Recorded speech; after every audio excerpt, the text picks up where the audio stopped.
and just everybody reintroduce ourselves since it's been a while, and we'll do staff last. So why don't we Okay. start with you, Greg? Okay, Greg Gardia. I've lived in Petaluma since the late '60s. I'm just right on the outside of the area that we're planning, what we're deciding to do with. Live on North Star, but I'm in that in the area always, riding the train or the different paths, and so I'm glad to be able to give some input on the future of the Corona extension. Great, thanks. Glad to have you here, Ken. Ray, do you want to go? Yeah, my name is Ray Monks. I've also lived in Petaluma since the late 60s. 68 is when I moved up here with my family, and I'm a native of San Francisco, as my wife is. We raised 3 children here. I'm now president of Brody Ranch Association, which is on the east side of the SMART train North Station. And it actually borders Corona, the roundabout, and Sonoma Parkway. That's it. Okay, thanks. Nicola? I'm Nicola Fry. I live in the Petaluma Estates on North McDowell Boulevard. And that's about it for now. Well, you're also a member of the senior committee, right? And you've been able to channel a lot of their thinking into your comments, right? I did a talk about what happened on the city council meeting on Monday night. I did a talk on Thursday night to 145 people about what's been transpiring. Oh, great, great. Julie, would you like to go next? I'm Julie Groves. I grew up just outside north of the circle of influence from the train station, and I now live in Los Gatos, but I care about the area. Okay, great, thanks. Dave? Dave Alden. I've been on the transit committee for, at this point, more than a dozen years, which shows that I lack a certain amount of good sense. I also chair Petaluma Urban Chat, which is a nonprofit that advocates for more resilient land use practices as we move into the future. Okay, great, thanks. Leslie? Hi, my name is Leslie Verche. I'm also on the Transit Advisory Committee. Grew up in Sonoma County. I've lived in Petaluma for the last 4 years, and I think I'm neighbors with Greg. I'm also on North Star, so. Oh, great. Tom? Yeah, my name is Tom Scott. I own the property across the street from the station, Katie corner to it. And we have the bicycle and walking path along our property line, about a half a mile to the Lagunitas site. And my family's owned the property here for 80 years. And I've worked with the county for about 3 decades now to try to make this property available for transit-oriented development, which is where it's at today. So thank you. That's it. Great, thanks. Dylan? My name is Dylan Lloyd. I sat on the Technology Advisory Committee when it was a thing for about 8 years and chaired that. Nancy knows me very well from that. So good to see you again, Nancy.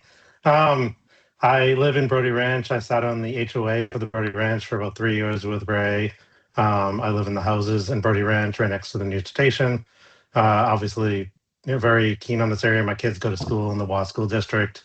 So I want to make sure we're just, getting the items we need in this area, focusing on, the first meeting I talked about getting fiber, like as the key component to new communities, as Nancy probably knows well. So I'm also on the technology side of the world, so IT side. So I kind of look into those through those lenses as well. So good to be in our 4th meeting here. Great, thanks. Dwayne, I don't know if you can hear me. I have a weird icon of you on my screen, but we're just getting reacquainted and everybody's just kind of reintroducing themselves. Are you able to hear us? I can hear you. Can you hear me? Oh, great. Yes, great. You want to just say a couple words? I'm looking for my camera. So I can get on there. But I'll find out in a minute. What else do I need to say? Is I've been in I've been out in this So area here. You could tell us where you live and why you're on the working group. Oh, I just one of the, as I said, I lived in this area about 40 years, and in the area. There I am. What else do I Okay, need to thanks. say? So why don't we go to staff now? Nancy, why don't you go first so that you can get on with your dinner? Yeah, thank you. Nancy Sands. I'm a senior management analyst in the city's community and economic development department. I've worked for the city since 2014, mostly in economic development with a slight detour to technology and internal systems, which was how I met Dylan. So good to see you, Dylan. And I'm here tonight. I have been was loosely involved at the very beginning of this project, providing some information about the businesses in the plan area. As my role has shifted back into economic development, I'm been able to participate a little bit more deeply in this plan and really excited about it. And thank you for all your service and all of you who are here. And I'm looking forward to working with you. Okay, great. And thanks. And let me just add, kind of along the lines of what Nancy just said. For those of you that saw the council presentation, you'll note that we were able to add a little bit more detail. Nancy and some of her colleagues have been reaching out to some of the businesses along McDowell and in the plan area, and they've been augmenting the information that we got during the existing conditions phase. And I think that's going to be pretty useful going forward. Rainey. Thanks, Tom. Everyone, I'm an assistant planner with M Group representing the City of Petaluma's planning department. Happy to be here. You know, if you've been by City Hall, you probably see me at the front desk, just like Dave earlier today. It's nice to see you. Okay, great. Thanks. Andrew? Thank you. Good evening, everyone. Andrew Triple, planning manager for the city, also M Group principal planner. Excited for this conversation that's coming after the council's workshop where they discussed the vision. I thought that was very thoughtful discussion and really useful to the work that we have ahead. So great to be here this evening. Thanks.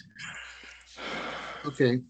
Jessica, we went around and just let people, because it's been a while since we met, everybody kind of just reintroduced themselves and talked about why they're on the committee and what they're happy to see coming. Great. Sorry for being a few minutes late. No worries. Dealing with bedtime. I'm Jessica Moses, outgoing chair of the Planning Commission, but staying on as a commission for another year. And yeah, it was a great workshop in chambers with us, and excited to see next phase and have some exciting, especially I'm interested in the activations along McDowell and sort of I'm on the other side of the east side. So excited to sort of get those connectors a little bit more engaged. Okay, great. Thank you. Thanks for coming. So we got a fuller house than I thought we'd have, so I'm kind of excited about that. So let me start the presentation. By the way, just so you all know, we are recording the meeting. What we've been doing is putting the recording up on the website so that there's full transparency, and if somebody asks, they can see what we discussed. But also it helps us generate a file that becomes like the transcript of what we talked about. So I'm just going to share right here.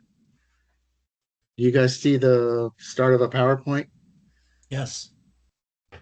Great. So I think we've got a full night tonight packed in here. So what I want to do, and I know a lot of you either sat on the planning commission, or you attended the planning commission, or you attended the city council. So I know a lot of you since May 21st have seen the presentations and heard some of the discussion. But what I'm going to do first, hopefully with just about 5 to 10 minutes, is give it just a recap. A lot of it's going to be really similar to what we discussed at our last meeting. And not only will it be similar in what we discussed going into the planning commission and city council sessions, but I think what we heard in terms of direction a week ago tonight from the council is generally what we've been talking about. So I think that'll be kind of good to hear. The meat of the meeting will be number 2. A series of you have reached out and shared ideas that you just wanted to make sure got built into either the vision or the eventual specific plan. And the consultant is starting to draft that specific plan now that they've had their meeting with the council. So we're going to go through a series of ideas, and I think what we'll do is I'm going to generally present them, and then depending on who put forward the idea, I'll give you an idea. I'll give you a chance to say that, hey, Tom, you missed this important key point, or that's generally what I was thinking. And then at each of these A, B, C, D, E, I have a little slide set up, and hopefully I can arrange the technology where I can go break to it. And any comments that the group as a whole wants to add, we can capture them. The goal is for in the next day or two to me to synthesize this information and get a memo off to our consultant to augment what they heard from the council and give them any further direction that this group wants to give them. Before I get started, I just got a message from Rainey that Dave joined us. Dave, do you want to just say hi? And we're basically going around and introducing, who we are and why we're interested in the process. Sure. Yeah. Sorry for being late, and apologies I can't be on video. We're packing to take a family trip here. But I'm a member of the Pedestrian and Bicycle Advisory Committee in Petaluma, PBAC. And I was on, I think, the last call, and I saw the recording of the city council presentation. So my main focus is going to be, ensuring that all the work that's contemplated is, taking into account bicycle and pedestrian needs. So, definitely interested in the zones that we talked about in the entire McDowell corridor. So it's been encouraging, I think, to see bicycle elements incorporated in a lot of the materials, but also not in all of them, I've noticed. So I just want to make sure that we're not losing any of that along the way as the plans are developed. So good to see you all. Sorry for being late. Okay, great. Thanks a lot. Okay, so here we are. And then the last piece, number 3, will be summary and next steps. So I'm just going to get started, and then we'll get into 2A. Well, first I'm going to do number 1, but then we'll get into these working group submittals. So just a reminder of the rules, especially since we'll all get excited about all these ideas that are going to come forward tonight. Try to remember to let me direct the meeting, if you will. Try, if possible, I understand that there's reasons why you can't, but try to keep your camera on. It'll really support having a dialogue between all of us. When you're not on the when we're not on the screen, which isn't going to be very often tonight, I'm going to try to go to a gallery view and stop sharing my screen. Use the raise hand feature if you can, so that I can see that somebody needs to put in a discussion. And then while we are having group discussions, it looks like there's about 12 of us, 9 of us, between 9 and 12, depending on how you count the staff. Try to keep your comments to about a minute, and then we'll let other people move on. And the most important thing is try not to talk over somebody else. I know sometimes with technology you can't tell that somebody else is speaking, but let's just try not to speak over other people. So if you saw the council meeting, we hit on this slide. We are sort of at the knuckle between these 2 key points in the planning process. They've developed a vision, and we've shared it with the planning. Well, we shared it with us at our last meeting.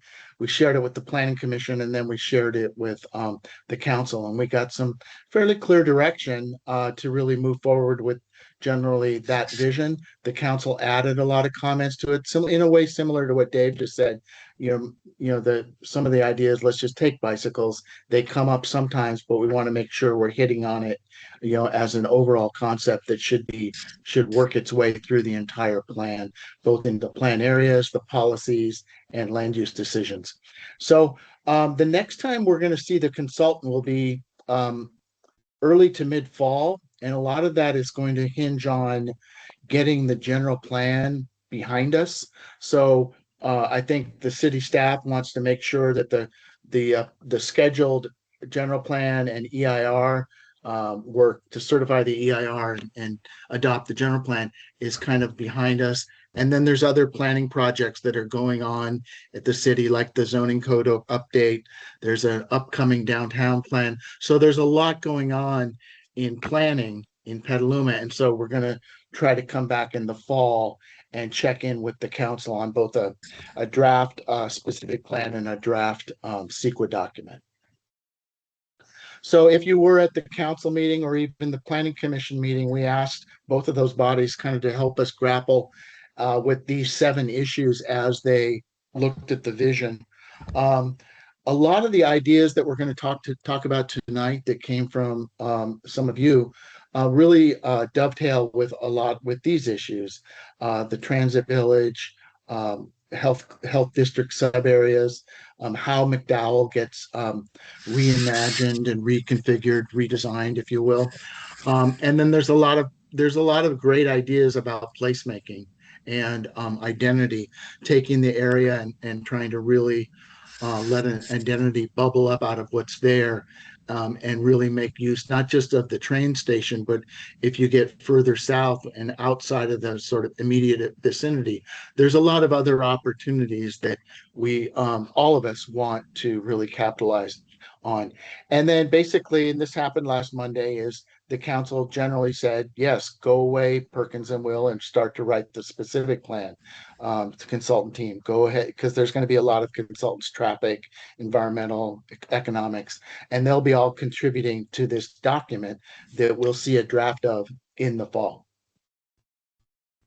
So just a couple of about 4 or 5 images from the general plan, from the city council meeting. So generally, this is sort of the big picture urban design framework. So you can see a lot's going on. They're developing an idea of neighborhood circuits. That's what these orange sort of boundary type lines look like. So that there's a reinforcement of non-vehicular circulation, but also allowing for vehicular circulation. So really capitalizing on mobility, non-vehicular mobility, and taking advantage of the stream corridors, reimagined streets, the smart pathway, things like that, and then districts that can form around some of the existing and vital businesses that exist in the plan area. You'll remember that there's 3 primary design pillars: the climate-ready, nature-driven systems, connected and all ages mobility, and complete and inclusive mix of uses. I'm not going to go through all of those today, but I did make available the city council presentation, so you can see all of this explained and how they get from these design pillars into what they call the urban design frameworks. What are the issues? What are the urban design policy and design decisions that will help implement these pillars? They come out of the vision statement. And so what the consultant team presented to the planning commission and city council was that there are 3 primary focus areas that they're going to try to develop these frameworks that implement the design pillars. There's the transit village up at the northwest. There's the McDowell Boulevard corridor that connects the transit village to focus area number 2, which is the health district. So as you may recall, if you saw either of the meetings, they have a lot of ideas for how to implement the vision and the design pillars in these 3 basic focus areas. The first one, these are all conceptual, but in terms of like where actual new roads or new land, new open space, things like that. But these are all conceptual drawings in that sense. But the framework is what they're really going after as they now try to develop the specific plan document. So you'll see there's just a whole range of thinking that's packed into this one little diagram, from a rural buffer overlay, which deals with sort of the Eli Road frontage, which is an idea we're also going to get from Dwayne later this evening. Conceptual open spaces that serve not just as open space, but also flooding infrastructure, that an open space can wear many hats and do many things. Active ground floor uses in some of these areas, and those are going to be key to how we move forward. And then a mix of residential. I'm just giving you just the high points. There's a lot going on at this focus area, but a mix of residential typologies and densities, a long-term vision for what could happen at the postal facility if that were to ever go away. And so that's what the deep burgundy red is showing as the maker micro business type of use that could perhaps be a long-term vision for not only the Postal Service, but also the Federal Express facility. And that has a lot of implications for, removing trucks, getting more pedestrian oriented, and also putting in land uses that make better use of the transit investment. So there's already been a lot of investment in this train station, and we should try as much as possible to plan for uses that take advantage of the intensity that can offer. The next focus area is all the way down the other side of McDowell at the south end of the study area along East Washington. So then there's the big shopping center there, and really trying to reimagine what that can be. I think there's continued retail opportunities. It's a mixed use land use designation that they're looking at right now.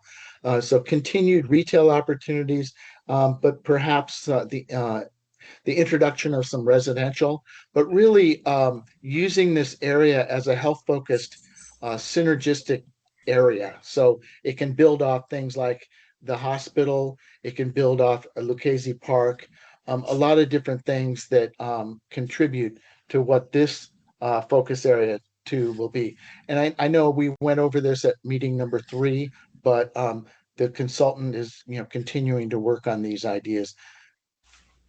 And then the last, and these drawings are actually a little bit more sophisticated and brought along than they were when we saw them at our last meeting, but really drilling in on the concept of different segmentation, if you will, of the McDowell corridor. And there's different things going on depending on where you are.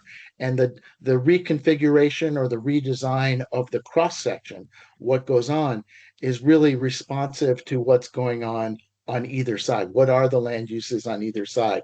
So you can see down at the south, there's the community and health hub based on that focus area number 2 that I spoke of.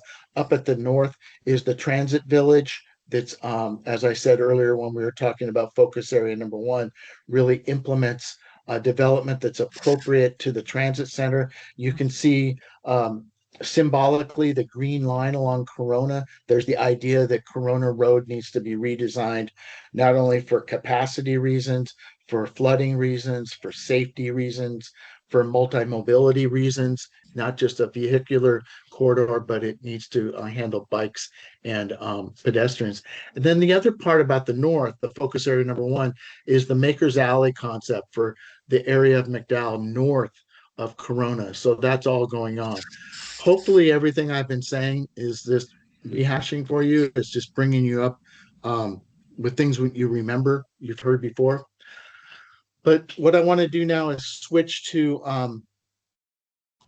part 2 of our agenda and get into some of these submittals.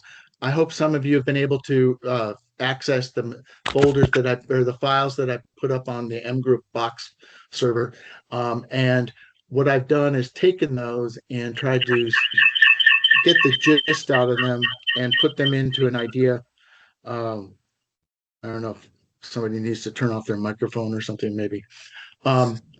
So I'll just try to get the gist of them, and I'm going to give you an overview, like I said. So for instance, I'll give a 20-year vision. These ideas came from Ray, actually before the Planning Commission. He submitted them as a public comment to the Planning Commission meeting. So I'm going to give you an overview. I think you'll see that a lot of the ideas that Ray and the people up at Brody Ranch are coming forward with really synchronized to a lot of the thinking that we've already been doing. So hopefully we can support this idea. So I'll talk about it in about 2 or 3 slides, and then I'll make sure Ray's comfortable with the way I described it. And then we'll have a slide if where I can write comments based on comments that I hear from you folks. So let's go to number A first, the 20-year vision. So basically, there's 5 components of this vision across 2 slides. Residential development, a mixed range of residential densities and affordability. And I think for those of you that went to the council meeting, you'll know that that was spoken of by multiple council members. A design component of this residential development, similar to how Brody Ranch has been designed, that integrate the wetland or a wetland opportunity that might present itself as an open space buffer. So again, using open space in multiple ways. It's a piece of infrastructure. It's also an open space for the neighborhood, but and it's also potential circulation if it fits into a network. Traffic, a comprehensive analysis and vehicular improvements to Sonoma Mountain Parkway roundabout. So really understanding the full width and length of Corona Road as it travels from McDowell, actually even over at the freeway overpass. It travels through McDowell, past the station, and then all the way past the existing roundabout at Sonoma Mountain Parkway and on up to Eli Road. Pedestrian and bicycles, as I said earlier, and as I think we've all been in agreement with for all of our meetings so far, comprehensive improvements to Corona Road from McDowell all the way to Eli. To really, if that is going to get brought into the urban growth boundary, if it is going to get annexed, the city will have full control over what Corona Road is. And so we can, the specific plan will put forward a multimodal cross-section design for how that looks. Just as a side note, I think we're going to try to make sure that Sonoma Mountain Parkway, Corona, and McDowell are all treated as really significant streets that need to be thought of. So even though we've been keying on McDowell in this planning process, Corona and Sonoma Mountain Parkway are similarly important.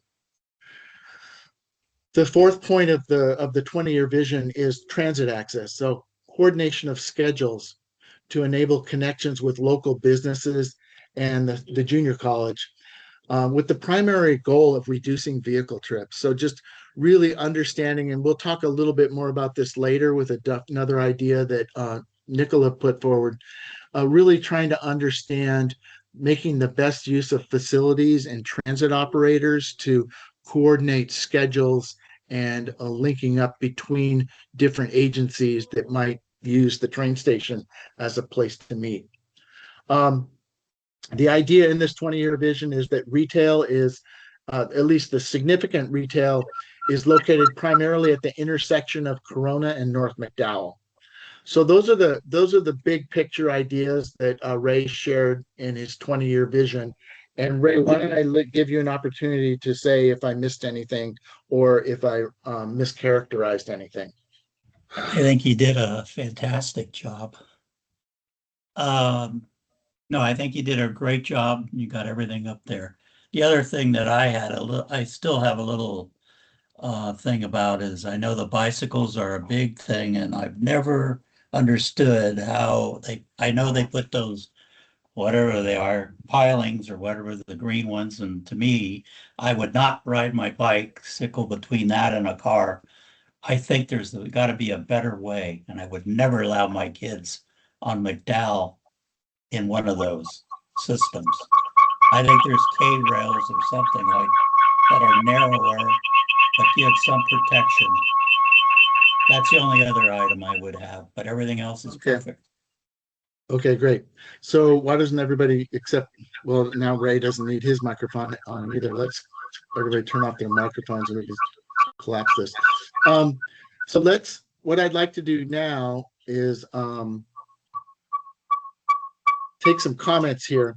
I think one thing we might talk about, Dave, maybe you have a comment here based on Ray's most recent comment there regarding like the separated bike lanes as opposed to just something that's separated by a pylon or a painted line, and how there could be more safety. Excuse my I think typing, that's my Dwayne's spelling. microphone. I think Dwayne's microphone's going crazy. Dwayne, can you turn off your microphone or go on mute for a little while? Great, There you go, thank yeah. you. Okay.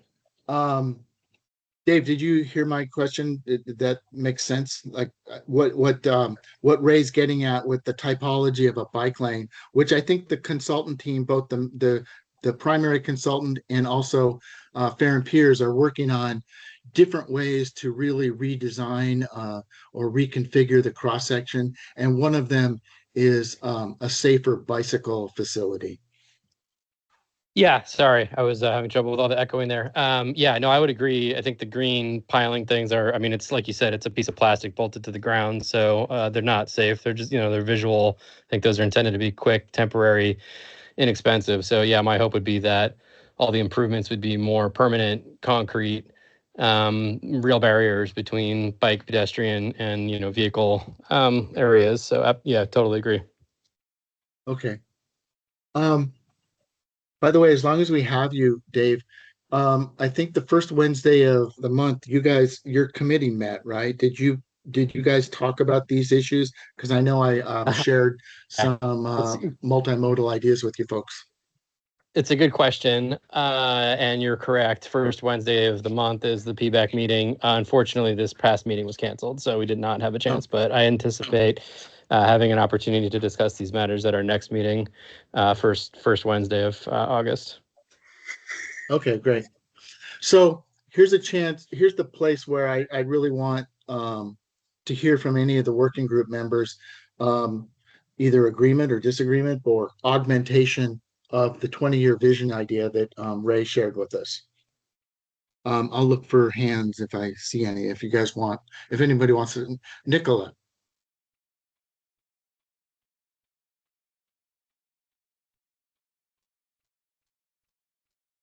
There we go. No, the only other thing is, could we augment it a little about pedestrians instead of just bicyclists? There's a lot of areas where there is no or limited pedestrian availability and very few pedestrian crosswalks across McDowell, and especially up Corona, there are none. And it's kind of scary if you're trying to do something besides in a car. Okay. Dylan.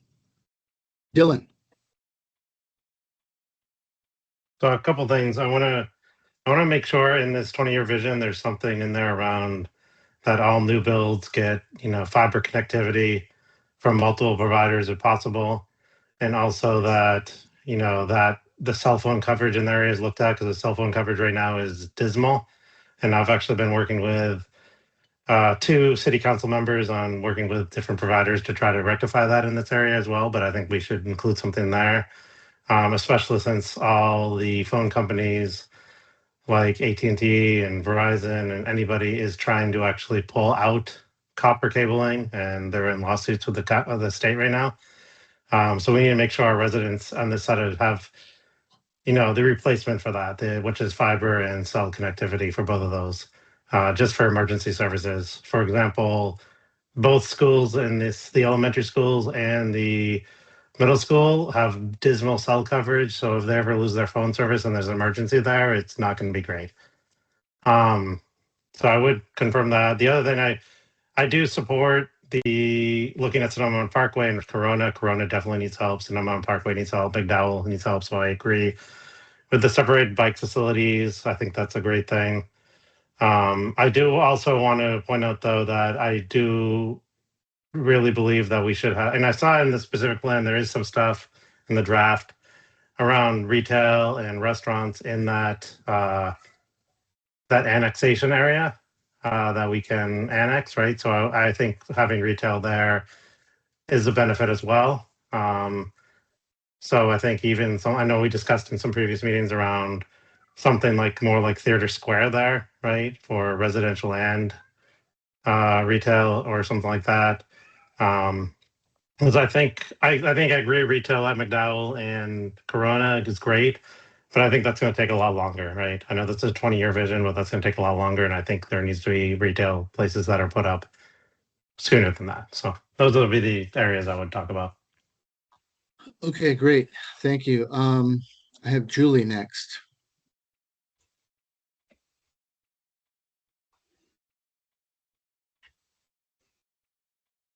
Oh, you're on mute. Thank you. This is minor, but the map of McDowell does not really show the difference in spacing, even where one area has the green pylons, which may not be enough, but at least there's the spacing for them, versus the area further south doesn't really have that spacing. And so your mapping might differentiate those aspects of the road. And the second is, there was somebody from Nicola's group was very helpful in saying that the driveways that come from the businesses or coming out from the village could be more planned in a more useful way so that you can get your car aligned before you have to come out at a 90-degree angle. Okay, thanks. I'm gonna call that curb cuts. Dave, I think you're next.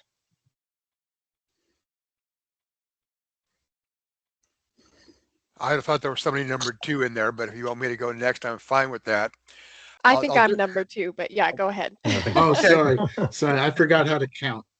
You want me to go ahead? Okay. Yes, I'll get back to Leslie.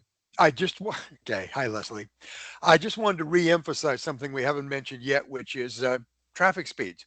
Now, to the extent we can slow cars and trucks, that's the most important thing we can do for both pedestrian and bike safety.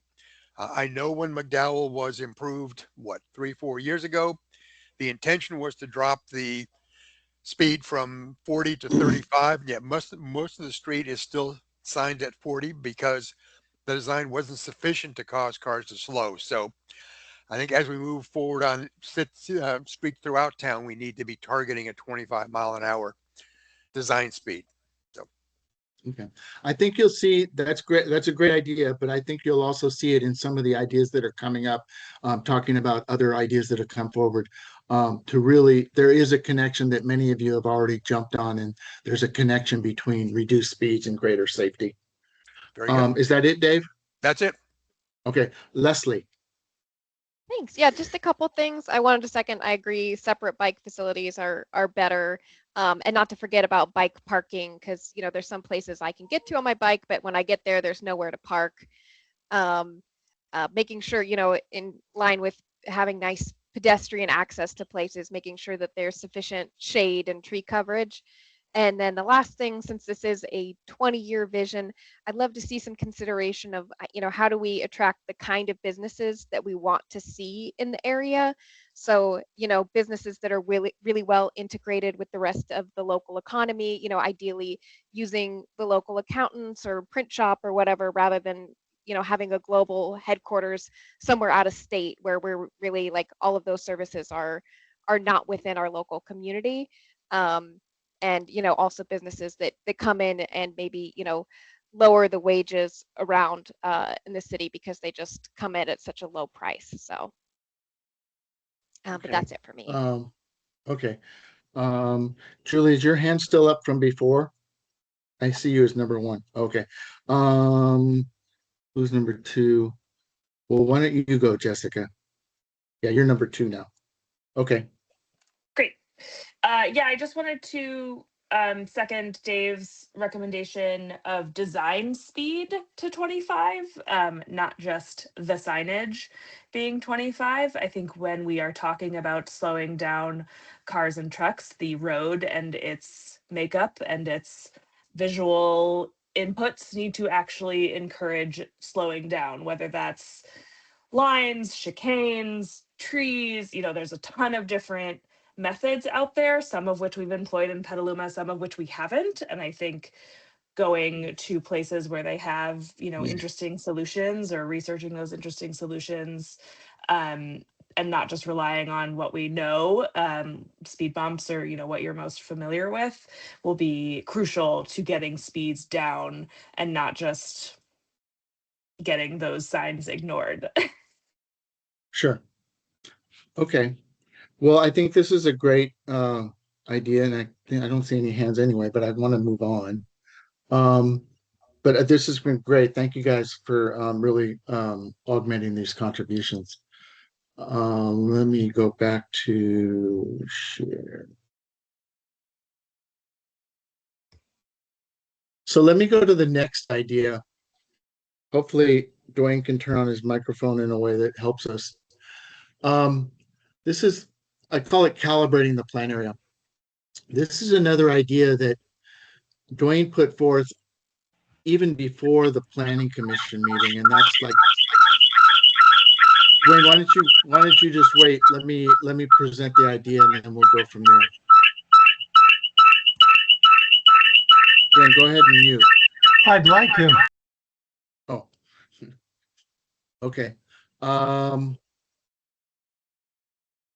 So Dwayne put this idea ahead, and that's that, when Metropolitan Transportation Commission, MTC, assigned us with a planned area, they should have, perhaps rather than focusing on which parcels were hit by the half-mile radius, really thought about the Measure Y authorization that allows us to look at the parcels that go from the train tracks all the way over to where Dwayne has colored yellow.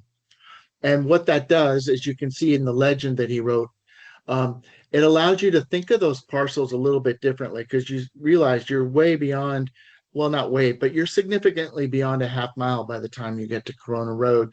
So by moving the urban growth boundary, you wouldn't necessarily come in with, a fully developed frontage, but it allows you to decrease the density, decrease the intensity as you move away from the station, and really focus on the cross-sectional design of Eli Road having a much more rural character than Corona, McDowell, any residential street within the city.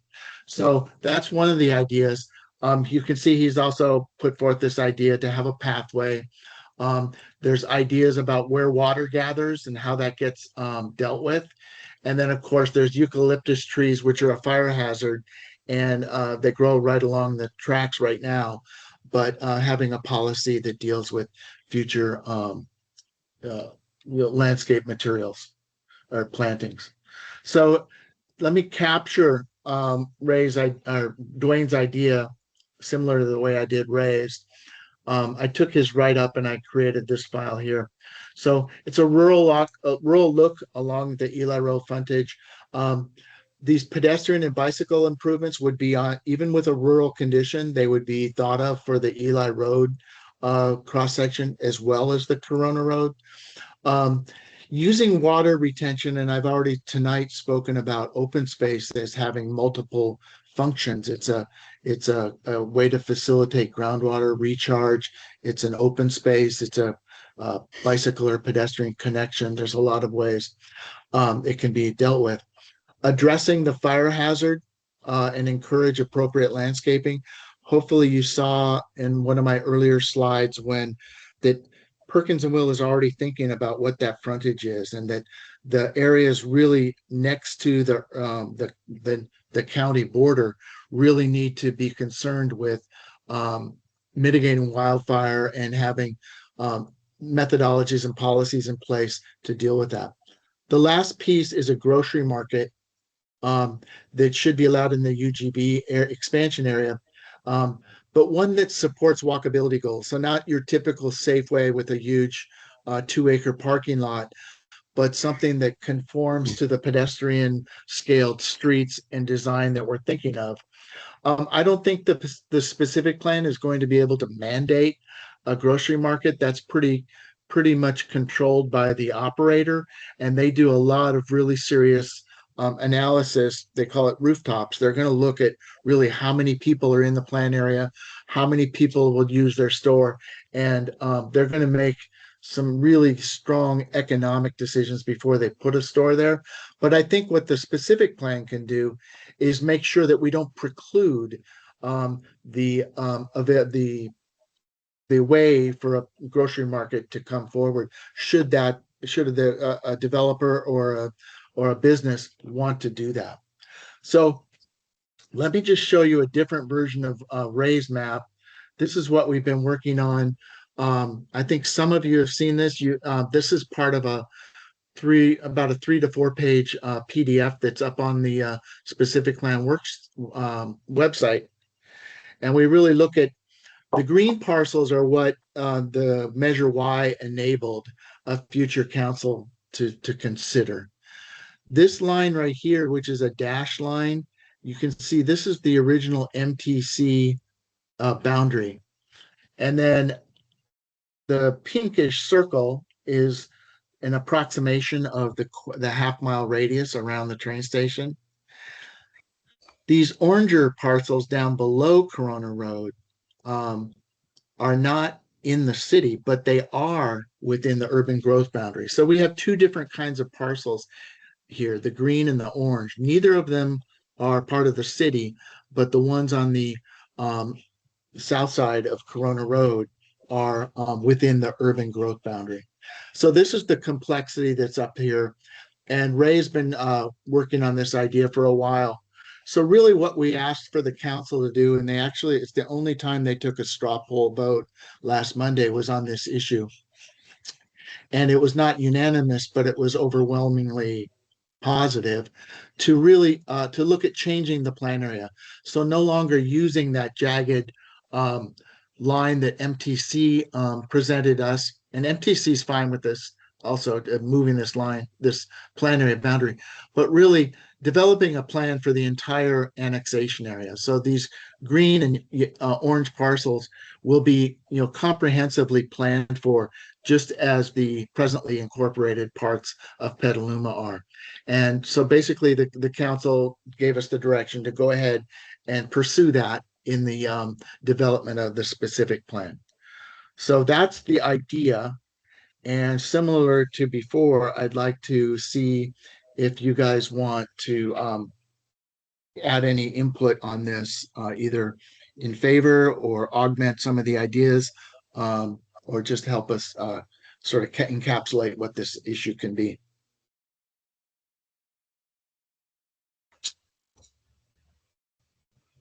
Anybody? Dylan. Yeah, I mean, I think most of that I agree with. I think obviously I love, like we've talked about before, making pedestrian safety a priority on all these streets. I think that's definitely something we need to do. And those are the pedestrian bicycle improvements around Eli Road, Corona Road. I would add, just kind of augmenting the 20-year plan, I would add Sonoma Parkway and McDowell into there as well, right? We want to make sure that that's safety on all those. The grocery market, I think that's I kind of, like I said that in the last one, I agree that retail should be there in some way, whether that's a small store. I would also love, something, it might fit into the kind of that walking plan if you put a larger kind of store on the postal grounds, right? Eventually, I would love to see an Oliver's there, not plugging for them, but or something like that. But that's also, a possibility there, right? To have a larger grocery store there in the area as well. But yeah, I agree with all those things. I think I'm looking back on those other things. I'd like to know more about what the rural look, or maybe Dwayne can elaborate on that with his idea of the rural look. I think most of those parcels right now are houses on Eli Road, so I don't know how much the city can annex them, but how much the city can do with that land unless most people really sell it, right? But I'd like to know more about that, but those are kind of my ideas. But I think with most of that, I agree with most of what he put out there. Okay, Tom, and then Andrew. Yeah, I'm curious if who the primary consultant is. Is it Perkins and Will? Is that who you're talking about? For the specific plan, yeah, that's the prime consultant with a series They're of not sub-consultants. They're not involved in these meetings at all, are they? No, not in these working group. The council asked us to purposely set this up to be sort of outside that and to like tap into you guys as community members that could focus us. We share this information with them. They're the ones that draw up the maps and the plans and the various ideas around Yeah, this. and they're starting to write the specific plan, the policy document that will drive this. Did you have any ideas about this calibrating the plan area to measure to the Measure Y parcels? Well, I know that directions from the city council seem to me to be around providing housing for people that need it. And I know that mixed use can be a challenge because usually developers favor one or the other for insurance reasons, for demographic reasons, for various planning reasons. You need flexible spaces, you need deliveries, you need pickups, you need parking, you need all kinds of various different things. Then residential needs certain things, and retail and commercial needs other things.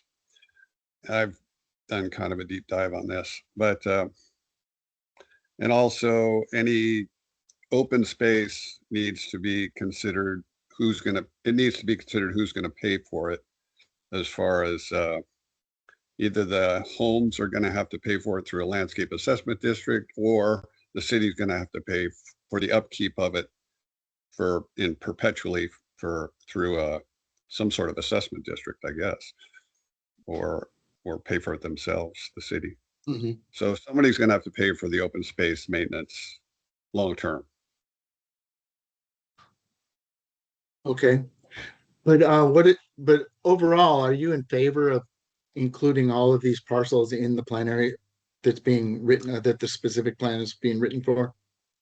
Yeah, actually, I think it should go even further, but unfortunately, the properties in back of me are in the community separator at the county level. Can't be brought in.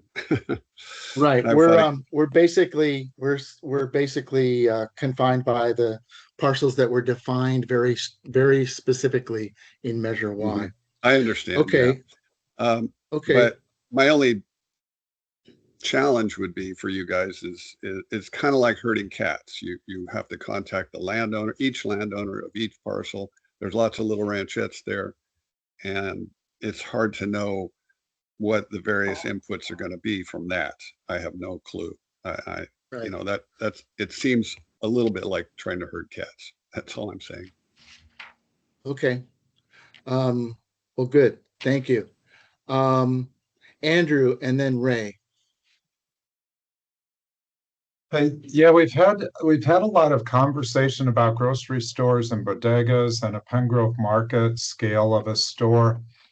And when we look at what's there now, we have adjacent to the planning area 2 Safeways. Within the planning area, we have a Trader Joe's, we have a Raley's, we have a grocery outlet headed into town.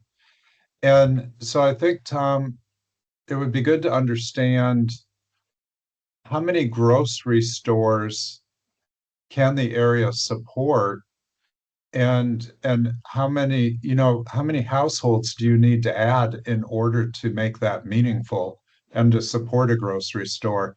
It's great to want it. I don't disagree, right? I mean, I think it's great to have grocery stores of different sizes within walking distance of all neighborhoods. But I think grocery stores look at it differently, and decisions to locate have a lot to do with the number of households, with population density and things like that. So if possible, if the planning team could work with the economics consultant to help us understand that, we might be able to calibrate expectations a little bit better than for what realistically could happen. Okay, thanks. I agree with you completely. I think it's a really tricky issue, and it's going to come down to economics, but the plan can hopefully put in policies and design that, should it happen, we know what it would look like. Ray. Yes, I think you could use Brody Ranch facility as a model, because we have 9 buildings of condos that match right up to Corona. And then, and there's 138 units, and they're, workplace housing, and they can be also that AMI setup. And a lot of people are talking about they want our condos, all the first floor units in our condominiums, which are 3 stories high, are ADA models. So they have wider doors, so anyone who's retired or looking to downsize in Petaluma have access to some place to go. Plus, we have a couple of police officers living in the condos. We have teachers. We have nurses, and we have one fellow who works for the city of Petaluma in the maintenance area. Then we also have 61 single-family homes, and that's working out really well. And then we also have the wetlands, which is under the state of California, and they manage it, and we just kind of, take care of it. And we do pay. There's not much cost to running that. And basically all our water, we have what they call bioswales that pick up all the wastewater from the streets, and it kind of goes through 4 different concrete systems that are landscaping, that are certain type of vegetation that takes the oil out of the water, and it ends up in the wetlands. And there is a thing in the state of California where they don't want this runoff to all go to rivers and out to the ocean. They want everybody to retain their own water by going back into the, surface, into the aquifer, whatever you call them. So anyhow, our facility has been there for 10 years. It's working super well. So I think that same type of a thing could work on the other side. So you'd have a wetlands between the train, the pathway, and as a green belt, and then you would have the homes. I just think it's a good system. Okay, thanks. Dave.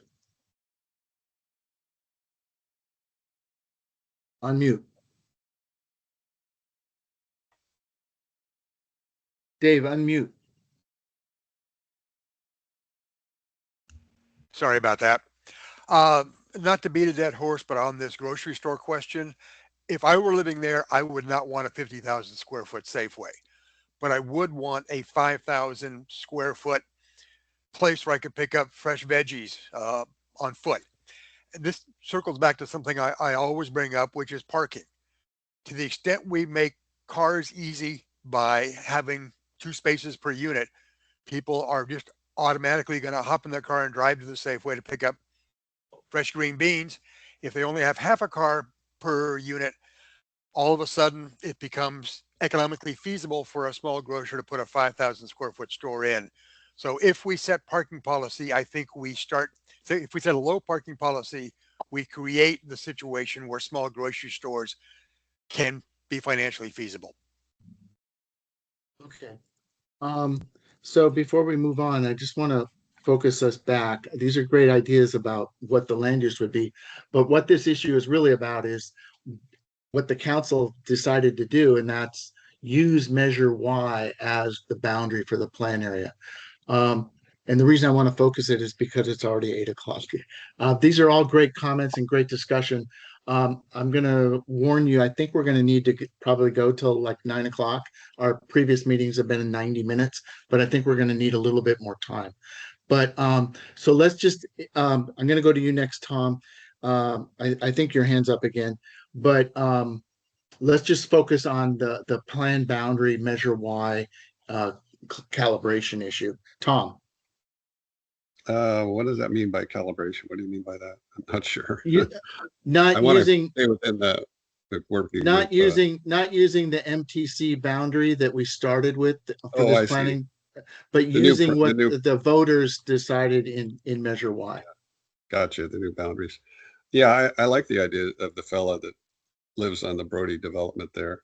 I watched him build that whole area, build it out, and the de novo offices were on my ranch here on our property when they were building it. And I remember the Brodies, they were our neighbors forever, seems like.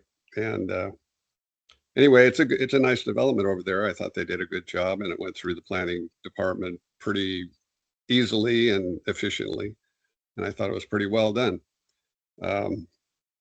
But let's see, I know that there is some underground, they hauled in some special dirt to put under the building sites on the Brody Ranch to absorb water in some way or other. I can't remember how it was done, but I know they had a lot of fill to get rid of to make space for this new kind of dirt that absorbed water real well. I don't remember what it was called, but I like his idea. I'm not sure about the grocery store idea. I'll talk to you later about that. I know a fellow who has a grocery store, and I could hook you up with him. I don't want to bring him up without his permission right now. So Okay, yeah, let's reconnect on that. Okay, thanks. I'm going to move on to the next issue. And again, I hope everybody can stick with us and till 9. These are great comments. So the next idea is, we've kind of talked about this, but I want to just give it some time. It really aligns with a lot of the direction that we got from the council. And as I read through these bullets, I'll try to point out where those exact alignments are. But it's the idea of the housing typologies and the housing types that would be at the North Station area. So the first is to align the goals in our planning document with the forthcoming general plan and other city policies, policy documents, including, and these are, you might even have to tell us a little bit about these, Nicola, but I kind of know what they mean. Visitability and universal design as just a standard component of any residential development policy. Prioritize homes that are attainable and adaptable, and I think that means affordable, accessible, and contribute. This is a really important point here. Contribute to a complete neighborhood. That it's one thing for the homes to be developed in a way that Petaluma people or people moving up or in a certain kind of job, workforce housing typology, they need access to affordable housing, but those houses need to be part of a complete neighborhood. And then reinforce the need for affordability at all scales. And this was definitely multiple council members spoke to this issue. So there's all different types of affordability, people who require or need affordable housing, whether it be for purchase or for rent. It's the workforce, people that are in the workforce and have a price point that's really sensitive for how much of their income they can devote to housing. Older adults with the goals for downsizing the size of their residence. And then sometimes there's a family member or a community member that's living with a disability, and having the typology of having a residential typology that fits with a transit-oriented focus can really speak to that. Is it just that one slide? Let me just check. Yeah. So, Nicola, did I miss anything or oversimplify this concept or idea? No, I think you did really well. I just wanted to stress again that the property that may have housing on it has different criteria within itself. I know the property that's on I guess we're calling the south side of Corona, that those two properties, 407 and 498, those are 470 and 498, the orange properties. How's that? That's great. I love that map. Right. They have really different concepts because they are currently already surrounded on 3 sides by housing that's already been developed. So what you want to do is in that area, put in something that fits in with that. And I do know the developer who owns that property has already taken that into consideration. And that's what his initial plan is to create a housing development that has a smaller lot size, by using duplexes and triplexes, but also by putting it so that the houses are no higher than 2 stories like the surrounding neighborhoods that's there. So that there's a much better feeling of a neighborhood community feeling, as opposed to putting a 3 or 4 or 5 story condo units in the middle of this single little area, this 10-acre area that's already within a given housing facility, housing development. Sure. And across the street in the green area where we have empty spaces, I think we have the abilities to suggest and want buildings that will house more people, maybe 3-4 story buildings in some instances, or houses that are separated as opposed to larger lots, as opposed to closer together housing. So we have different needs for these 2 areas. Okay. Great. I'm going to try to move on to my comment slide. Oops.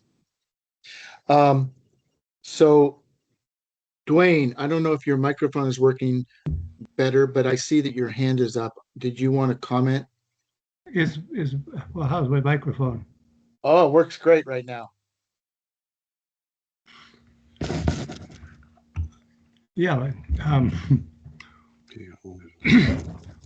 What do I want to say? First of all, when we were designing the Corona Eli plan, that little gem up there on the northwest corner, several of us neighbors wanted to put in at a market.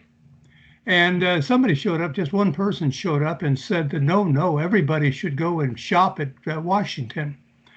And the rest of us thought, why would you force everybody into their cars to go to the corner of Washington and McDowell? We wanted basically a 1.5 car suburbia. And now here we are building what I hope will be a half car suburbia near the rail, that it'd be a rail-oriented thing, that it needs a small market like downtown Pengrove, a beautiful little market on a small amount of land. And there's no reason why people would be forced to own cars in order to buy, simply because somebody owns stock in Safeway. And what was really strange was we planned the location of the little G&G market and the size so that Safeway wouldn't want it. And here we are 30 years later, Safeway buying it and running a market there. And originally they said, oh, we can't survive in such a small market. Well, let's not rely our thinking on auto-centric society. Let's decide on a pedestrian-oriented community. I'm sorry, I get carried away on that subject. I would like to see all of the properties there be within a walkable distance on both Corona and Eli, and hopefully get down to a small market. At the city council meeting, one of the city council members mentioned schools and that we be knowledgeable of the schools before we make decisions. And that's certainly true. But I would also say that somebody keeps bringing up the post office, and that the post office moved all of its production facilities to Oakland 25 years ago. It didn't work. Then they moved all their production facilities to San Francisco and brought it up by truck, and that didn't work. During this period, they attempted to sell the post office for $25 million, and nobody wanted it, but they moved back here again. And when I talk to people at the post office, they say there's no chance of them relocating their distribution facility. So unless somebody's talked to the post office, I think we should plan that the post office be there. Feel free to contact them. And if we can get a single comment out of postal management that they would think of moving their production facility elsewhere, I'd love to hear it. And what else? Well, let me comment on that. I think the way we've been working on this is it's probably unlikely that the post office is going to listen to us. However, we're creating a 20-year vision. So if by chance that facility were to leave, we want the specific plan to have an idea of what would come next. That's all we're trying to do there. But let's not plan what we know we have land available for. Plan it wrong, because we might get the post office. Yeah. Okay. Um, Thank so you. I think your mic was bad, so I skipped over you. So I've gone back to the Measure Y issue and put your comments there. Let's go back to the housing, but thank you, Ray. Thank you, Dwayne, and I'm sorry I skipped over you. Um, let's go back to this idea. I think I was hearing some people talk about this. Who's got their hand? Oh, Julie. We're talking about schools, and we also talked about some of the houses at Brody Ranch being accessible. And the population is expected to go, of older people is expected to grow 26% in the next 12 years, from 65 million to 77 million by 2035. That's a lot of people that are going to be looking for accessible housing. And so making sure that the housing, if we did have a grocery store, making sure the housing near there was walkable. Even getting all the way to the train station might be too much. But we need to think about what that population might need. Okay. Both in terms of what the house looks like and when they get out of their house, what they might need. And that doesn't mean cars. That's the whole point of this aging population, is probably not going to be driving. They may be Waymowing or something like that, but not driving and not walking very far, possibly. And maybe needing more things than a grocery store. Maybe they need, well, maybe we should think in terms of community centers where they can get, there's a senior center not far down the street, but something here. I don't know, just thinking about what this huge aging population is going to need. Okay. Thank you, Jessica. And yeah, Jessica, you're next. Sure, thank you. Yeah, just to piggyback off of what Julie just said, especially as it pertains to our aging population, I'm very bullish on housing mix. I think we have a unfortunate lack of smaller places that folks can downsize to, and it can go both ways, whether it's like a starter home that someone can then grow into the 4-bedroom, or someone who's sort of done with their 4-bedroom can transition to the cottage. So I think housing mix ties in really closely to that aging population comment. But to the meat of 2C on housing at Petaluma North Station, I was curious, maybe this is a question for you, Tom, sort of like what levers do you envision this comment pulling? Are we talking about sort of zoning decisions for this comment, or just sort of general direction? How are we trying to, yeah. I think, again, it was Nicola's idea. I like it, but I think it was set out as sort of, what is the typology, the range of housing, sort of what Julie was just talking about, that it's a range of housing, and also what you just hit on, housing that creates a neighborhood mix. In terms of how we'll do that, the grant came from MTC, the Metropolitan Transportation Commission. One of the components that, in order to qualify for the transit-oriented communities policy, has to really focus on housing.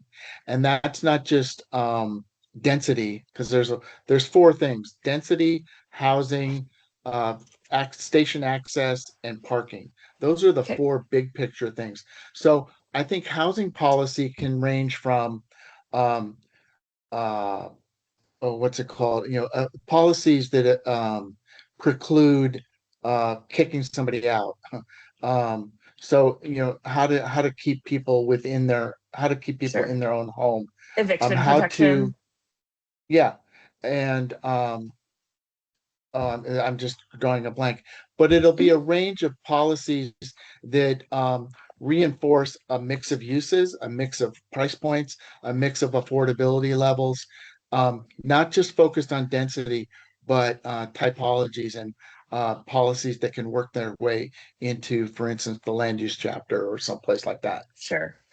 Yeah, I'll just say, having been through years now of planning commission meetings on the general plan, which obviously has a lot in there about housing, a lot in there about land use. My sort of drum that I've been beating, and Andrew can attest to this, is flexibility. And Right. I'm all for encouraging housing, the type of housing that we need, the mix of housing that we want. But I don't want to be so prescriptive in the specific plan that it never gets built because it threads this like awkward Swiss cheese that no one can really get through. So I would encourage flexibility and boldness, because this is transit adjacent, and we ought to support that transit. And when you've got the opportunity to build like this in sort of a new area, I think it is worth being bold. Okay, great.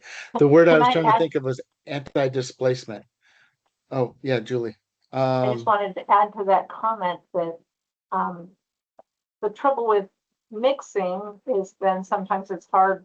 A smaller house then can't walk, is further away than it would be. But we also mentioned being bold. We will need many more caregivers than we have now, and so maybe we need to plan for having very tiny houses, ADUs, etc., built into the system Okay. to house caregivers. Dylan. Yeah, I think I think Jessica kind of took what I was going to say, words out of my mouth, but but yeah, I agree with that mix, right? We need to, because yes, I agree with Julie, what Julie's saying, and Jessica, yes, we have an aging population. We need more senior housing in Petaluma, that's for sure.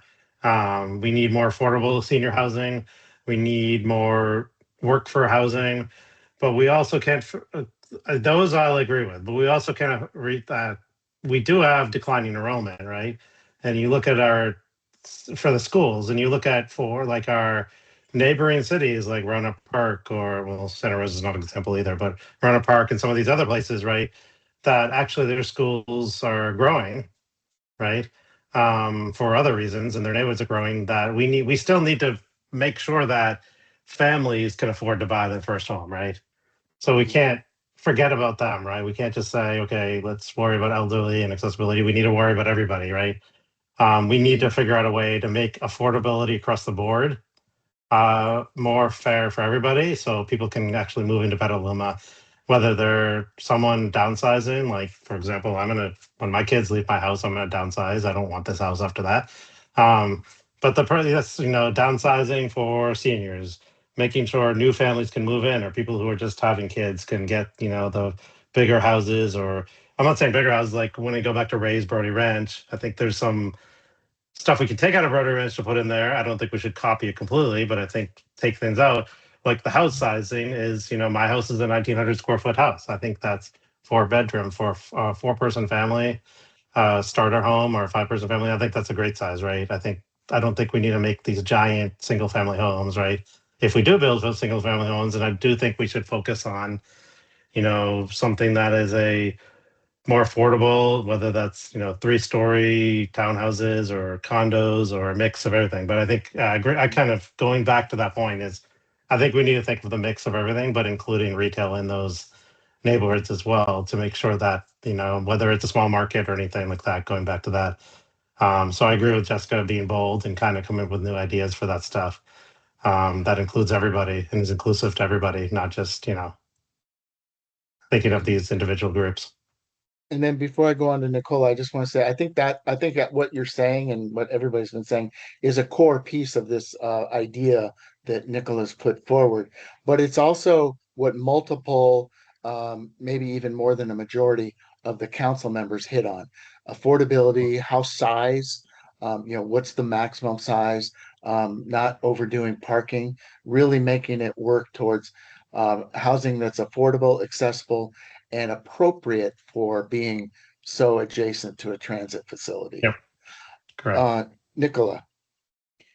Just two things. One, I think instead of just considering grocery store, we should consider what do we mean by services? What kind of services do people want other than a small grocery store or something like that?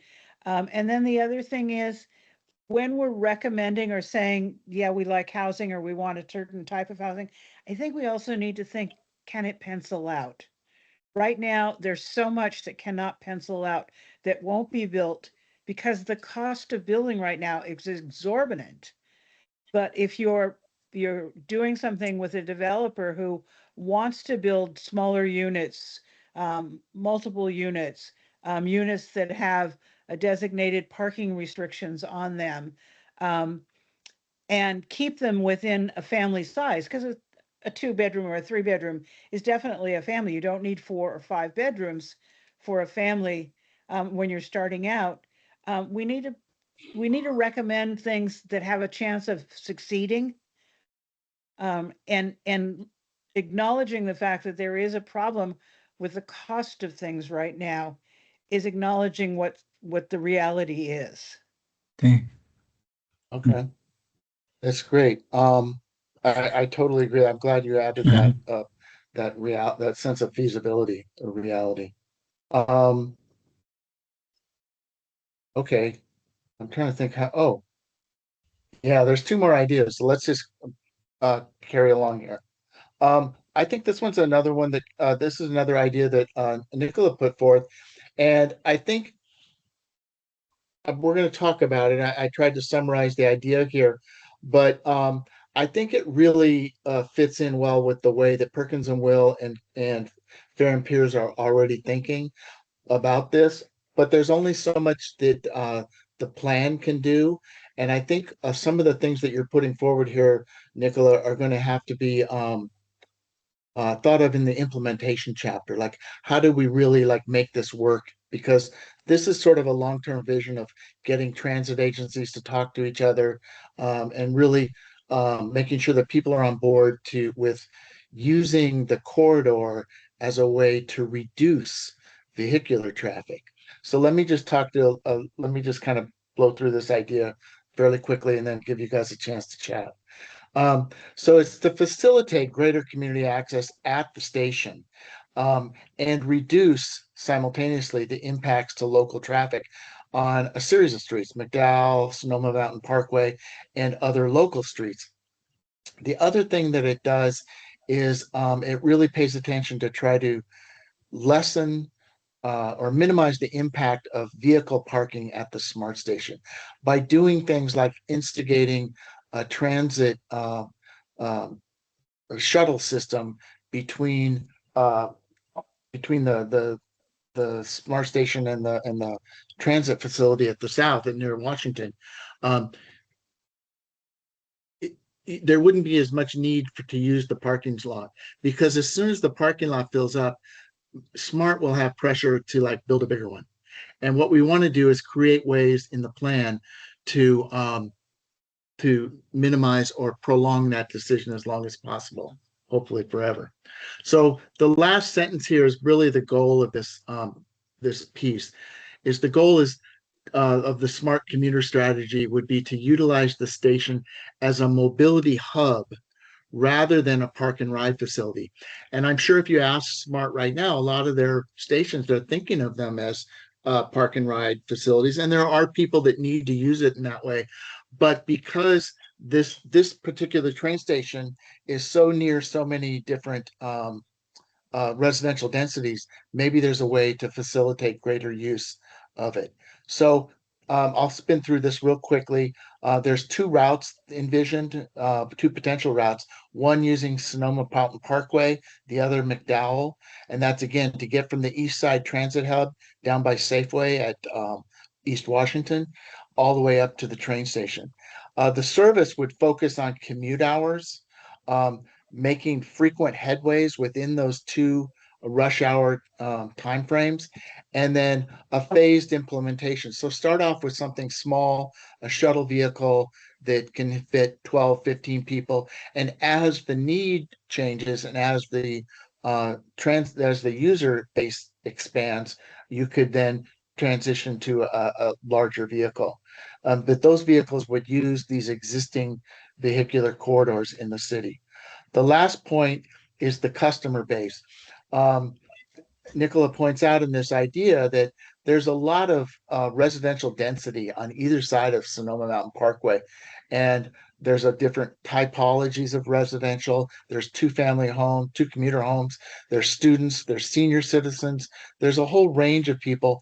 And by just focusing on that corridor and having the stops be at the corridor and allowing people to come out of those neighborhoods, hit the corridor and get on this piece, this shuttle system, it would increase ridership. So the benefits, and this is a great piece here at the end, the benefits are a general reduction in automobile traffic, reduced demands on the parking lot at the SMART station. It implements goals in your existing climate action plan. And also, it really reinforces the goals of transit-oriented development, which is by all means possible, not just building a train station, but by all means possible, reducing single occupancy automobile use and really finding a way to maximize use of the station. So I want to be conscious of what the time is, but Nicola, did I hit that right? You did great. I think you got it all in there. Well, now, we've done okay, some yeah, number expand on it. crunching and looking at it. And the idea is that the parking lots now is full every morning. And that we see people with two people in a car driving up, noticing the parking lot is full, turning around, going back to their house, and one person having to get dropped off.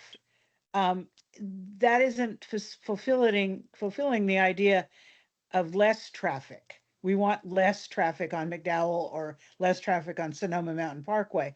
But if we put more people into a transit bus, it would be a good idea. Also, SMART is running transit bus services to their train stations at various places already. So it's not something unusual for SMART to not think about already. And I did talk to one person at SMART who is not in a position to make a decision or anything like that, but he thought the idea was great because that's the idea, is they want more riders. So that was the full thing. And thank you, Tom. That was great synopsis. Sure. So I think two things to add to what Nicola just said. I know if any of you have been at the SMART station that's up at the airport, Sonoma County Airport, they have a shuttle system there, and I think it's free. And if you use their parking facility, it'll take you to the airport. You can get off the train, get on a shuttle, it'll take you to the airport. So that works.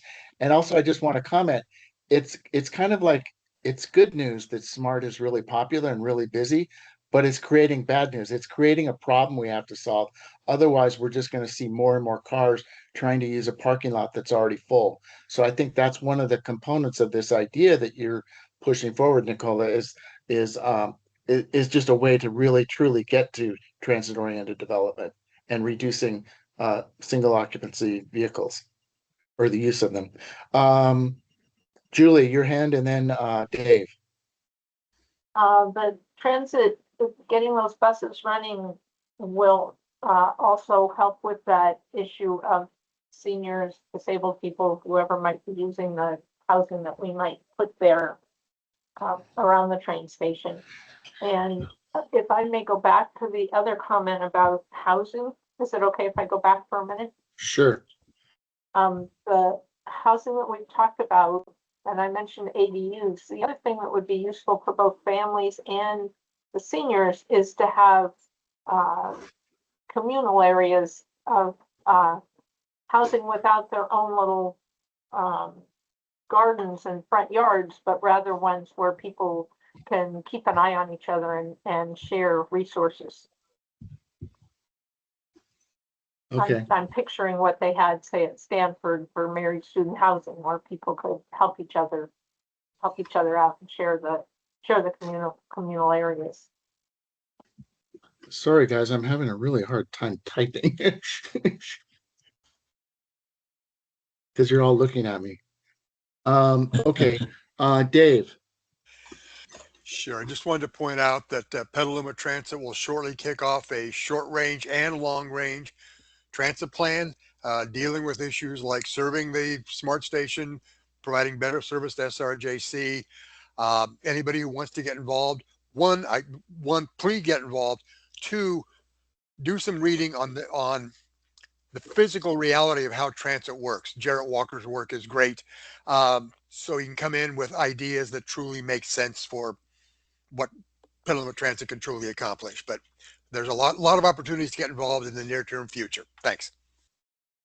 And just I'll add on to Dave's plug. Jarrett Walker, his book is awesome. Talking about just ways that we invest in all this infrastructure, but sometimes we don't use it right, and technology can help us do that. So it's a good resource. I have two copies of the book, and I'm willing to loan both up. Dylan. I think this is a great idea. I just want to say that, and whether this comes from Petaluma Transit or SMART themselves, I think that's SMART probably makes more sense because obviously the transit agencies, if it's Petaluma Transit, needs to work together to make sure that those shuttles run on the right time, right, to get to this train station before the train. Because I literally work out of my house and stare at the train station every day. And that train does not stay there for very long, right? It literally is there when it gets there and leaves in about a minute or two. So you make sure those are there. Nobody's going to use this, right? The other thing I wanted to mention is I think all the bike stuff we've been talking about, just making bike accessibility in all these roads and being able to ride to the train station through e-bikes and stuff like that, I think is a great idea. And then also, I know this isn't really here yet, but it will probably come. I think things like, someone did mention Waymos and stuff in the past. So I think those, when they come to Sonoma County, will be helpful in this scenario because some of these people will just top in a Waymo, go to the station and get out, and that thing won't park there, right? That does cause another issue where we need more electric vehicle chargers, but kind of a different issue there. But so just wanted to say those things. Okay. So Julie, is your hand still up or did you? No, it's not. Okay. Sorry. Okay. Well, I think this is probably the idea that's most unlike anything that Perkins and Will and all of us have been working on. So as I write a little memo about our discussion and give it to Perkins and Will, I'll make sure that this in some form can find its way into the specific plan. Again, it might even just be an implementation piece for getting to the future. Okay, so like I said, we were going to end at 8:30, but hopefully if you guys are all game to stick around till 9, we've got one last issue. But again, this could be quick because again, a lot of these ideas that we're going to talk about over the next 3 slides are things that Perkins and Will is already on board and the council was completely supportive of. Well, I won't say unanimously, but they were supportive of just really rolling up our sleeves and understanding what we can do with McDowell. So this idea, complete street and transit village gateway for Petaluma from Old Redwood Highway all the way to Corona Road and then on to Washington Street. So, and then this is Nicola's idea. And again, she points out, and we've heard this from various places, using the South McDowell Boulevard improvements to the degree they can be. That's already been implemented. And so there may be methodologies or design decisions, infrastructure that can be used, that can be reused and repurposed with the goals of the North Petaluma specific plan in mind. And the idea would be to create a safer, greener, and more economically productive corridor.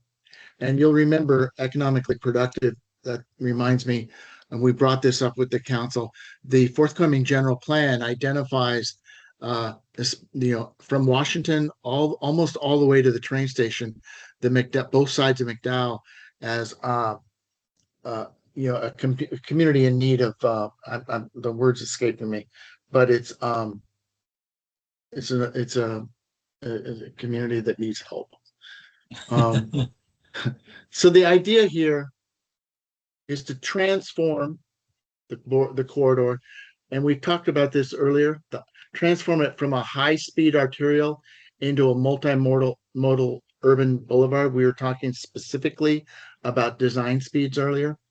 It has a segmented approach, as you saw in the images that we've been talking about for multiple meetings here. And I showed the 3 segments of McDowell at the earlier beginning of this meeting.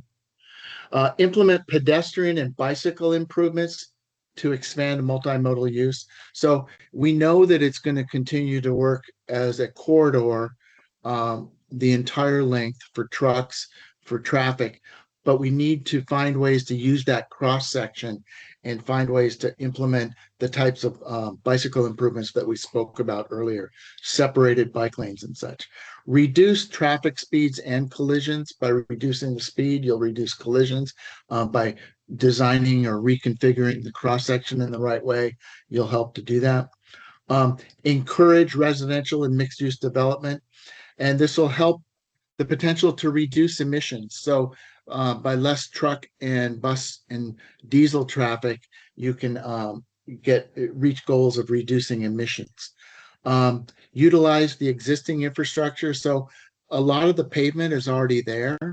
We're just envisioning that it get reconfigured in a different way, and a phased approach to implementation. So, and I think this fits in completely with how the Perkins and Will specific plan will come forward.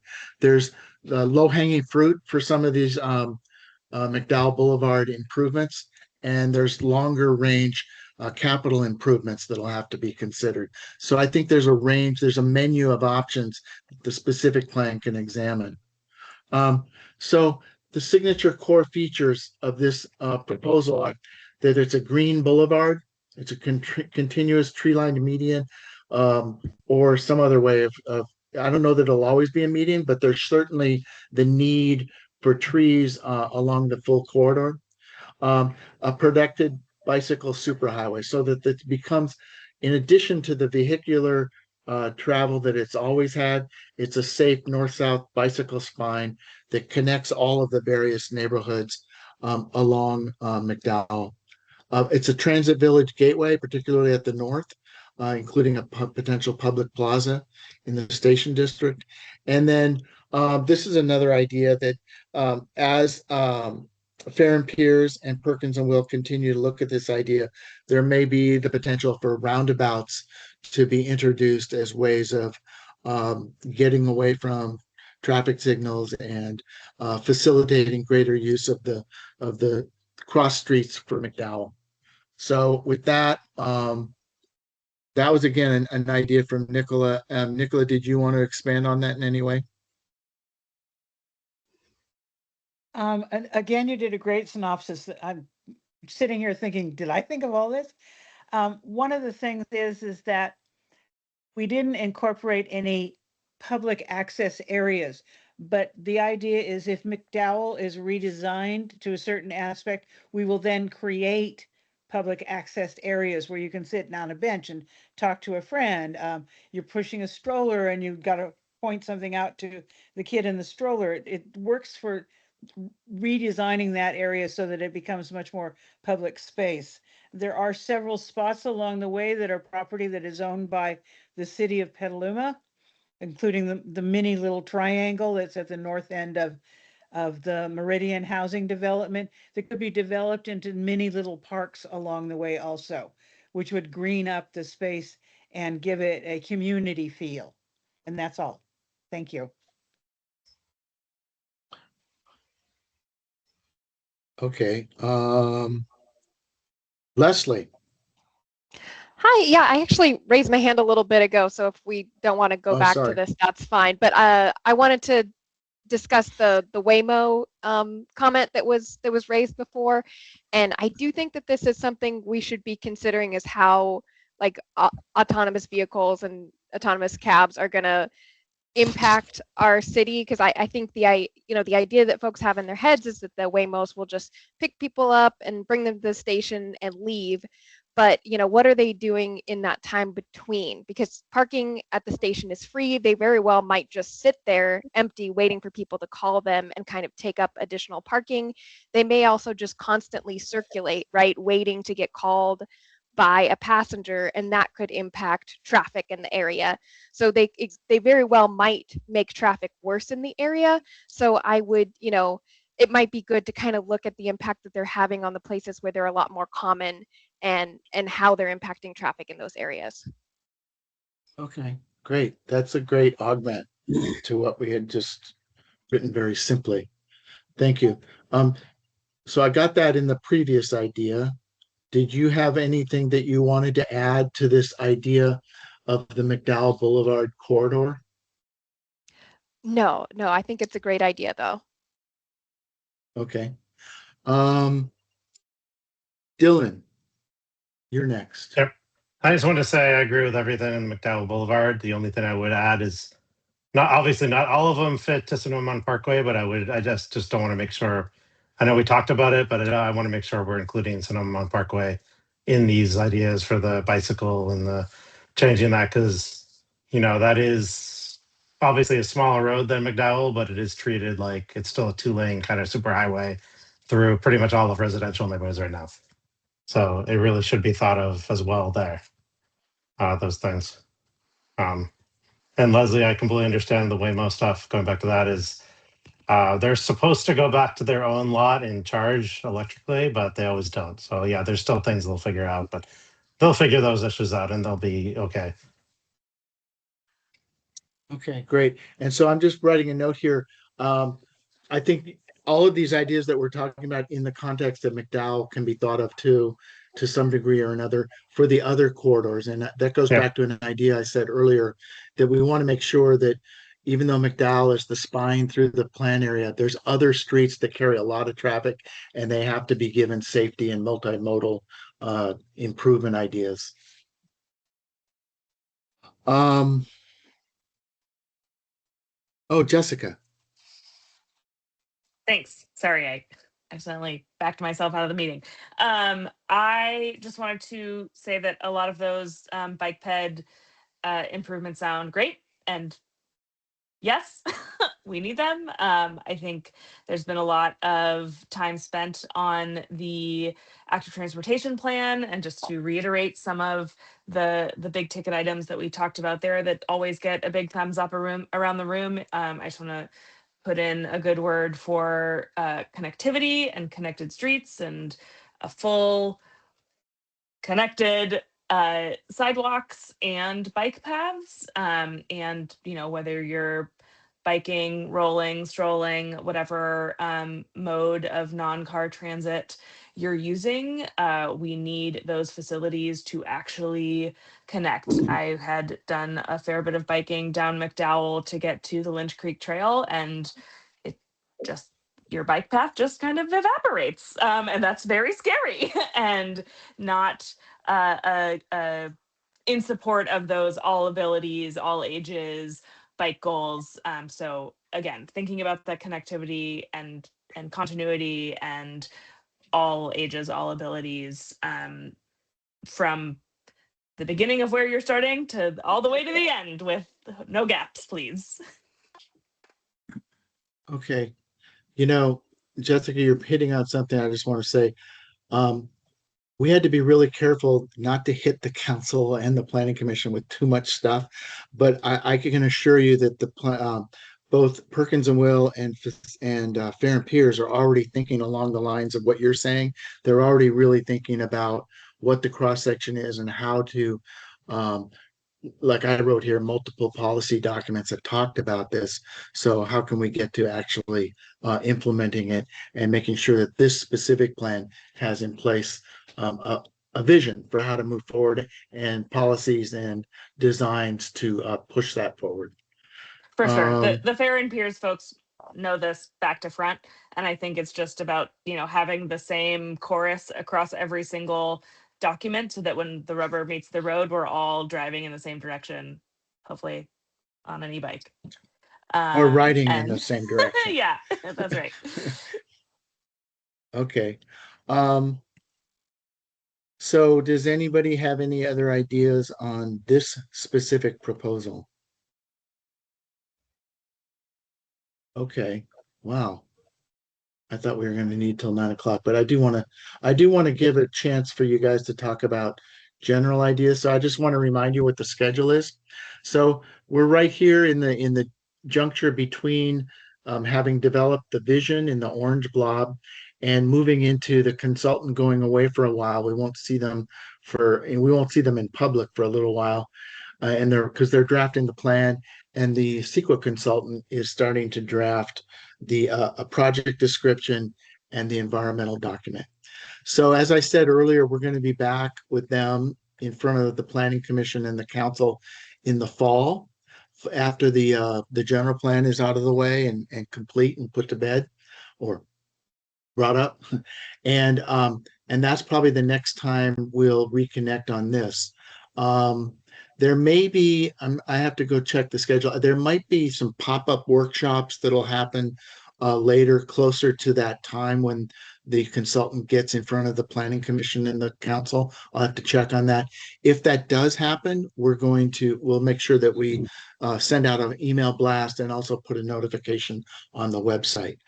Are there any comments or questions or issues that you guys want to bring up right now before we sign off? And I really appreciate everyone hanging through. This has been great.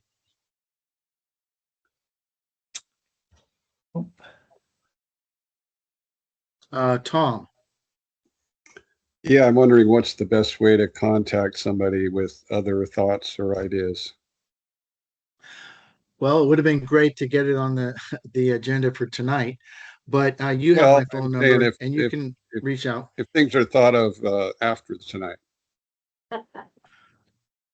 Well, just give me a call and let's just talk about them. I don't know that you'll have this kind of a forum again, because again, the council basically a week ago tonight told the consultant to go away and start writing the plan. So that's what they're doing.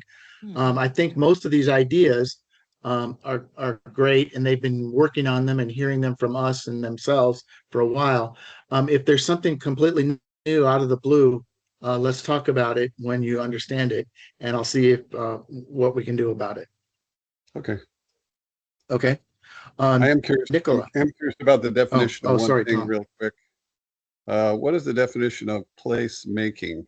I don't understand that. Is that something to do with community playgrounds or something? Place making?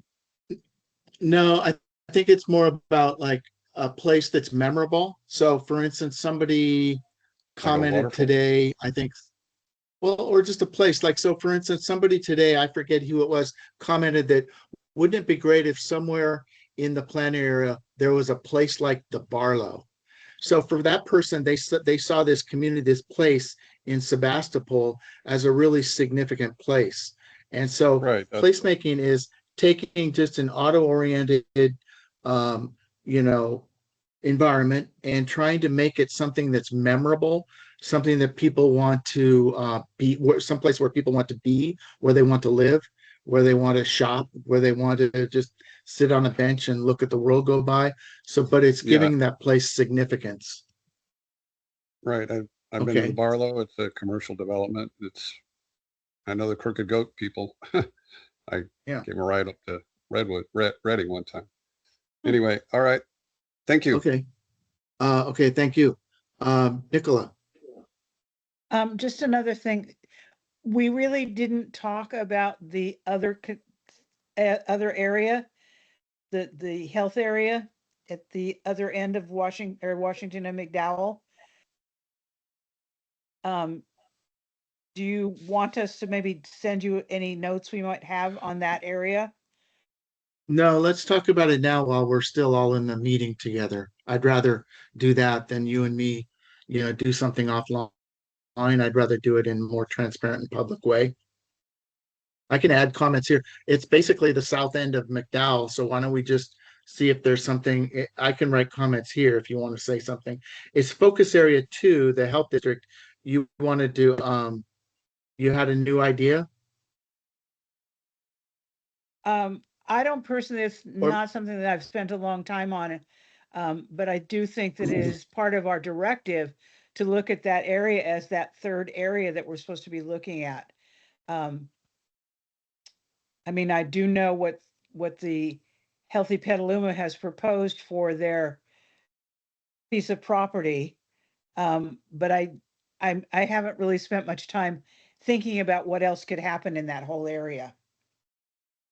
Well, this basically what's on the screen right now is what the council saw and what they've given us direction to move forward with. So you might look at this offline, even though I encourage you to do it now. But if there's something that's significantly missing about this description of what they're going to try to formulate for this area, please then just reach out to me and we'll figure out if there's a way to incorporate something that's missing into the Perkins and Will thinking. Does that Actually, I sound was fair? just hoping that bringing it up might good. spark some other answers of people who have other thoughts about that area. Right.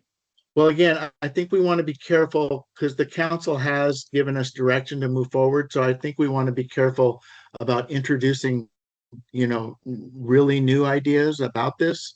I think everything I've heard from you guys tonight is an augment of what the vision was, and it reinforces what the vision was. So I think that's the way we could go. Let me, but do reach out to me if there's something that's significantly missing. Tom, you already spoke, right? Is your hand just still Correct, up? yeah.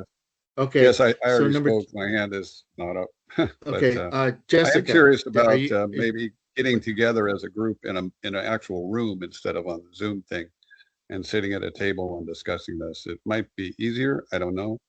That's just my thought. Okay. Jessica, you're number 2. Thanks. I just wanted to respond to the placemaking question. And Tom, you gave me a layup. Being able to meet together is exactly what placemaking is.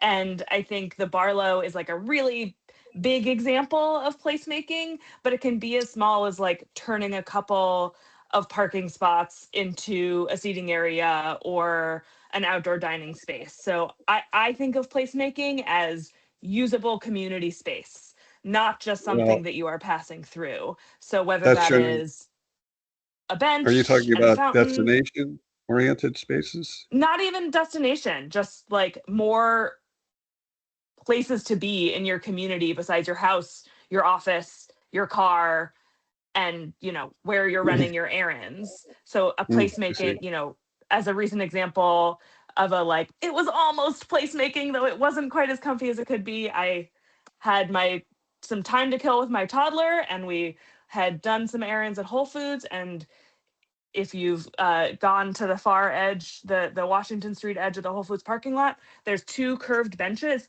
and a tree and a water fountain that unfortunately doesn't work. But I sat there on the bench with my toddler and fed him blueberries. And it was a lot more usable than just another parking space or a little island in that parking lot that had just the tree or 3 trees. So it's making usable spaces around a community from that small to Barlow scale is how I think about placemaking. I see. Thank you, Jessica. That was great. Just, you know, a better way to use 2 parking spaces. Dave, your hand's up next.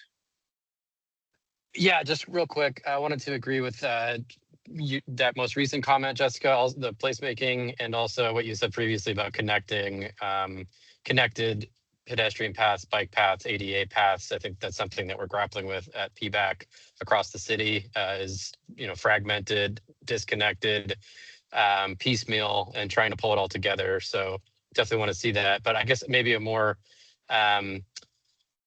process question that I just want to make sure. Obviously, there's a lot of good ideas in this group. I also would like to be able to get together in person, and I'm thinking about that process timeline you just had up, Tom. I'm assuming after the draft plan is generated by the consultant, that's when we're really going to be able to sink our teeth in and see if all the good ideas that have been generated here are actually being shown and reflected in the proposed designs and layouts and everything that they're doing. Is that, I guess, can you maybe just confirm that? And like, when we're looking at this diagram, when are we really thinking about getting together next potentially? And could that be in person? I don't have a problem with it being in person. It's not clear when there would be a next meeting. I think what you're bringing up a good point. It might be after you guys have all had a chance to see the draft and see what's in it and what's potentially missing or Yeah, needs I think that would, I massaging? think that would make sense. Okay. Okay, great. Dwayne, you're next. Yes, I just looking at the map.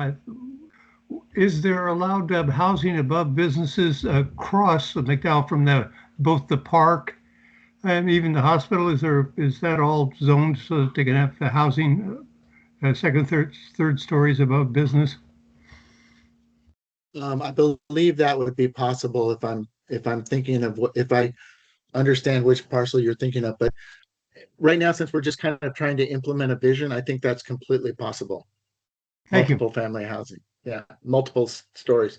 And then I guess I skipped over you, Greg. Did you have an idea? Yeah, we're talking about placemaking, and we have the business park, where Scott Street is, and Ross and Lagunitas and Hen House. There's, multiple warehouses or, buildings there, and I just wondered if there's some that are vacant that might, give us an opportunity to, do something like the Barlow in that area. Oh, come on. Yeah, I think those ideas are all being explored by Okay. Perkins and Will as to what really what unique types of businesses can fill in those maker spaces in that maker district. Tom, is your hand still up from before, or did you raise it again? No, it was still up from before. Oh, okay. Well, But I am curious about the makerspace. Along McDowell, you mentioned, was it over by Wilco or something, or the Knowles Shopping Center, Wilco Shopping Center? All that's close by. Oh, it was the Rooster or Chicken, the brewery that's named after chickens. I forget what it's called. Red Rooster? And Hen House. Hen House. Yeah, I couldn't think of the name. Darn it.